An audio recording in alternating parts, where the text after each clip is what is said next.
Se você entender o que está acontecendo agora na bolsa, você tem mais chance de enriquecer. Isso parece ousado, mas o fato é que a gente está prestes a ver um dos maiores movimentos de transferência de riqueza na bolsa de valores, e um dos motivos é o mesmo motivo porque a maioria dos investidores prefere investir na renda fixa em momentos como esse, em momentos de incerteza. E o grande cerne desse vídeo é te mostrar que por trás de toda crise existe uma oportunidade. Então, nos próximos minutos, vou te explicar tudo de relevante que está acontecendo em termos macroeconômicos para te apresentar o que tende a acontecer depois de períodos assim, contrastar isso com o comportamento da maioria dos investidores e te mostrar como seguir um método para estar sempre do lado certo dessa transferência de riqueza e para aproveitar desse momento para multiplicar o seu patrimônio várias vezes investindo na bolsa.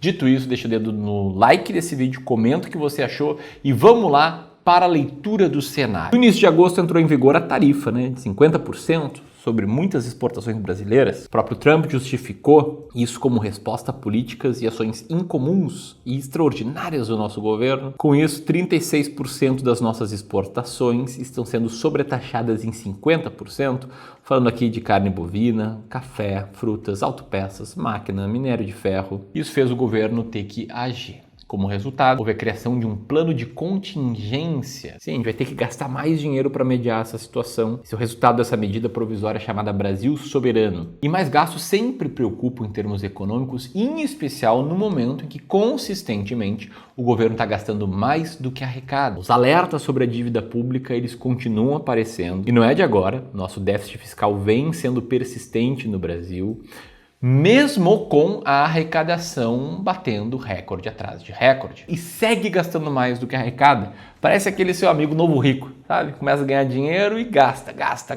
E aí se endivida para comprar uma BM. Aí se endivida para viver num apartamento muito maior do que ele deveria viver. E vai indo. Mesmo arrecadando mais, mesmo ganhando mais, o cara continua gastando mais. E o que acontece com esse tipo de gente? Com o passar do tempo, elas vão perdendo score de crédito. Os bancos começam a cobrar taxas cada vez mais altas de juros para emprestar dinheiro para essas pessoas. Não à toa a gente está com juros mais altos do Brasil já consistentemente. Isso reflete uma relação de dívida PIB aí crescente, no patamar de 82%. E soma isso com juros mais elevados, a gente vê essa dívida custando cada vez mais em juros, chegando aí a segunda maior taxa de juros real do mundo, que deve seguir assim por uns bons meses, mas pode começar a cair em 2026. Resultado de tudo isso é o quê? Ativos de renda fixa pagando taxas excelentes, taxas extremamente altas. O Tesouro Direto, que fez um ajuste aí no seu UX, ficou legal, ficou bonito. Tá aí oferecendo taxas de IPCA mais 7% para títulos de médio prazo e mais longos também. E a curva de juros futuros aqui no Brasil, ela prevê uma estabilidade da Selic na faixa de 13,5%. E aí, num grande resumo da ópera aqui, a gente tem incertezas globais. Isso que eu só falei da taxação, tá? Não falei das demais. A gente tem uma arrecadação mais alta que acaba sufocando a população, acaba sufocando os empresários. Nosso imposto é cada vez maior, sobra cada vez menos para as pessoas e ainda assim mais gasto, fazendo com que o Brasil, entre aspas, tenha um score menor e tenha que colocar taxas de juros mais altas para as pessoas aceitarem investir em renda fixa. E quando tudo isso acontece, muitos pensam, o que eu vou fazer na bolsa, meu filho? Para que correr risco de ações se eu posso investir aqui na segurança de um tesouro IPCA+, pagando 7% ao ano? A renda fixa é a melhor forma de ficar rico. Bom, vou te responder. Mas primeiro, eu quero te mostrar como é que é o comportamento médio dos investidores em momentos assim, momentos de crise. O Moacir colocou, que, tô botando pesada na poupança, vendi todas as minhas ações. Isso 6 meses atrás. O Flyer falou que vai vender as ações e fundos imobiliários. O Gerson falou, com a renda fixa pagando 19%, não faz sentido investir em renda variável. E é o que está acontecendo agora. Em julho, a maior captação líquida de fundos de investimentos no Brasil foi, sabe em qual tipo de fundo de investimento? Tu sabe, Glê? Não.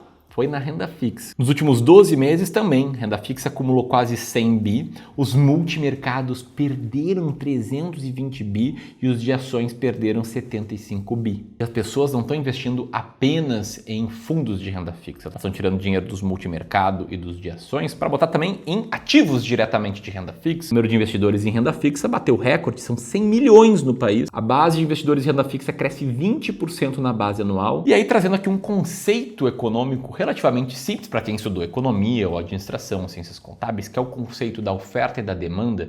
Se a gente tem uma demanda menor na renda variável com a mesma oferta, tem preços menores. Não à toa o gráfico de preço por lucro da Bolsa Brasileira, ele está consistentemente, isso aí desde meados de 21, muito abaixo da média histórica. A bolsa está consistentemente barata e os investidores estão saindo dela, como fizeram em outros momentos que você pode ver nessa tabela aqui, como por exemplo em 2008. Muitas pessoas saíram da bolsa em 2008 justamente no ano de mau desempenho. Depois muitas pessoas começaram a sair em 2014, 15 e 16, depois de alguns anos de mau desempenho. E isso costuma acontecer ou num ano muito ruim ou numa sequência de 2, 3, 4 anos meio borocochó, assim, pessoas começam a sair da bolsa. E aí quando acontece o contrário, vem anos bons, elas começam a entrar. Tinha muita gente entrando na bolsa em 2006, 2007. Muita gente entrou em 2017, 18, 19 e 20, depois de uma sequência de anos bons. E aí o que começa a bombar em manchetes são manchetes como essa. Olha, tem outras ações mais interessantes, tem outros investimentos melhores, venda seus papéis. Cara, com todo respeito, sem querer ofender ninguém diretamente aqui,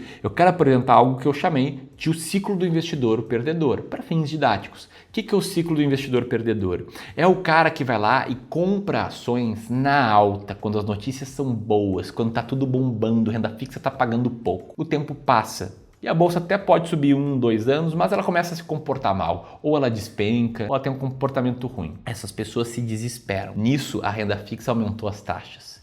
E ela não só se desespera, como ela pensa: porra, renda fixa tá pagando mais, hein? Acho que vale a pena ir para lá. E ele vende suas ações quando elas estão baratas, quando ele deveria estar comprando. E aí passa o tempo, a curva de juros futuros cai, os juros voltam a cair, a bolsa volta a subir. E esses caras entram e compram ações de novo depois que elas já subiram e perderam parte da alta. Não me leve a mal, é comum de a gente ver pessoas muito inteligentes, pessoas muito capazes, pessoas brilhantes em suas áreas, seguindo esse ciclo do investidor perdedor. Por quê? Porque elas não têm tempo para se dedicar a investimentos, porque elas não têm um conhecimento de um especialista em finanças, que elas se deixam guiar pelas emoções. Que fique claro, tá? Não estou falando tudo isso para dizer que investir em renda fixa é ruim. É claro que não. Pô, tem bastante renda fixa por dinheiro de curto prazo. Quase todos os clientes do Clube do Valor têm renda fixa por longo prazo. Mas tirar todo o dinheiro na bolsa, na baixa, e transferir tua riqueza para renda fixa por conta da incerteza, mesmo contigo às vezes tendo tolerância para investir na renda variável, pode não fazer nenhum sentido. E é aí que gera essa tal transferência de riqueza que eu falei no início do vídeo. Porque na outra ponta, quando tem alguns vendendo na baixa, vendendo quando a bolsa está meio que no 0 a 0 há alguns anos, tem gente comprando. Né? Para cada transação tem um vendedor e um comprador. Se tem muito mais gente querendo vender, existe uma pressão de preço para baixo. Mas cada transação, cada compra e venda de ação, sempre que alguém compra 100 ações, tem alguém vendendo 100. E no passado, a gente viu exatamente esse filme e também o filme contrário. No final do ano de 2019, início de 2020, todo mundo queria investir em ações e a gente vendia um pouco aqui no clube seguindo o método que eu já vou te explicar como é que funciona.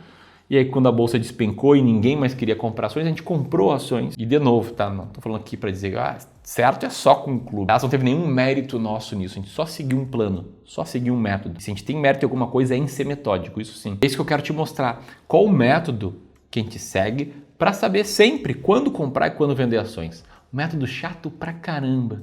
Nada sexy. Aqui funciona. E para estar do lado certo, você precisa ter uma estratégia que te dê clareza de onde investir, independentemente de cenário. Só que dá para ficar ainda melhor. Você pode potencializar seus resultados de longo prazo sabendo escolher ações que estão de fato descontadas, que sobem mais que o mercado em ciclos de alta. Afinal, não basta estar num período em que a bolsa como um todo está barata. Você tem que encontrar ações baratas que têm um potencial. Você pode fazer isso tendo uma boa estratégia de seleção de ações. A gente tem aqui uma estratégia chamada de as ações mais baratas da bolsa, que a gente usa já há quase 10 anos, que renderam 3 vezes o Ibovespa nesse período. E essa estratégia das ações mais baratas da bolsa, quem é raiz lembra, lá em 2021, que eu falava muito dela, essa estratégia ela ficou ainda melhor. A gente evoluiu ela, a gente melhorou ela e eu vou apresentar essa nova estratégia no dia 2 de setembro, numa aula ao vivo aqui no YouTube chamado As Ações Mais Baratas da Bolsa 2.0, que eu vou te mostrar como é que essa estratégia funciona, o que a gente mudou nela para melhorar ela, quais são as 20 ações mais baratas da Bolsa hoje. Para você participar é muito simples, basta apertar aqui no link da descrição, primeiro link aqui na descrição para participar desse evento. Enquanto você vai fazendo isso, não perca, tá? Não perde essa chance, é uma live bem legal, quero te explicar como ficar do lado certo, que a resposta é muito simples, Mas o conceito não é fácil de ser colocado em prática. Você precisa inverter a lógica da manada. Enquanto a maioria está vendendo por medo, você deveria estar comprando por estratégia. Warren Buffett não disse seja ganancioso quando os outros estão com medo à toa. É assim que a riqueza muda de mãos, daqueles que não tinham uma estratégia muito sólida, estavam menos informados, ficaram assustados e venderam na baixa, para aqueles que sabem exatamente o que estão fazendo. O cenário de certeza que a gente vive agora não é um risco para quem está preparado, mas sim a maior oportunidade de uma década para construir patrimônio. Quando esse momento de crise passar, quando a curva de juros futuro começar a cair, quando a Selic começar a cair, quando a economia do Brasil melhorar, sabe quem mais se valoriza nesse contexto? Muito mais que a renda fixa? A Bolsa de Valores. Que, diga-se de passagem, foi um brilhante investimento no longuíssimo prazo. Nesse gráfico aqui que você acompanha, a Bolsa em dólares, ela rendeu pra caramba. Mas que muitos investidores, por comprar na alta e vender na baixa, acabam se aproveitando desse ponto positivo da Bolsa, que é o crescimento de longo prazo. Olha só, crise de 2008, crise de 2016, depois de vários anos andando de lado, crise do coronavírus. Em todos esses momentos, ter se desesperado e vendido foi um erro. Em todos esses momentos, quando a manchete era positiva, a bolsa estava no pico, quando a manchete era negativa, a bolsa estava no vale. Os ativos de renda variável no longo prazo tendem a subir mais. Por isso que se você tem o perfil de risco, se você tem a tolerância ao risco, não faz sentido sair da bolsa agora, pelo contrário, você deveria estar entrando. Agora, como fazer isso? Cara, com método chato pra caramba, mas que funciona, que é você saber exatamente qual é a quantidade de renda variável que você deve ter na tua carteira. Eu vou ilustrar isso de forma lógica. Digamos que você é um cara bem tolerante ao risco, tá no jogo do longo prazo e a gente entendeu que a sua carteira ideal é essa. 20% em ações brasileiras, 20% em ações norte-americanas, 20% em fundos imobiliários. Você monta essa carteira e a cada vez que você vai fazer um aporte novo, você olha para como é que ela tá e decide com base nisso o que comprar. É simples. Um exemplo de um cliente nosso que tem essa composição de carteira. Pode ver que ele está com 20% de ações brasileiras, está no alvo. Ele não está comprando mais, não está vendendo. Ele está comprando um pouquinho de ações norte-americanas, isso sim. Um pouquinho de renda fixa e inflação. Ele está posicionado, garantindo que vai estar posicionado com 20% em bolsa para o longo prazo. E isso, inclusive, trouxe muito resultado para esse cara, porque essa alocação de ativos aqui, que esse investidor já segue há quase 10 anos, fez com que esse cara visse sua carteira render muito mais do que a média do mercado, sabendo que é bom ter sempre 20% em ações. E aí, quando vem a crise e faz a bolsa despencar, cai para 15% de peso na carteira, esse cara compra mais. E quando a alta vem, a bolsa sobe, chega a 30% da carteira, ele vende um pouco ou fica sem fazer novos aportes na bolsa. E não tem segredo. É entender qual é o teu perfil de investidor, desenhar uma alocação de ativos e seguir ela com disciplina. Isso pode te fazer enriquecer, como fez esse investidor enriquecer. A carteira dele rendeu quase 200%, quase triplicou investimento inicial com novos aportes. Esse cara aqui já tem um patrimônio várias vezes superior ao que ele começou conosco. E é isso que eu acredito que é o poder de investir bem. Por longo prazo, se você quer aprender a investir melhor em ações, participa da nossa live dia 2 de setembro, aperta aqui. Caso queira seguir aqui no YouTube, vou deixar uns links de uns vídeos aqui ao redor. Era isso, um grande abraço e até mais.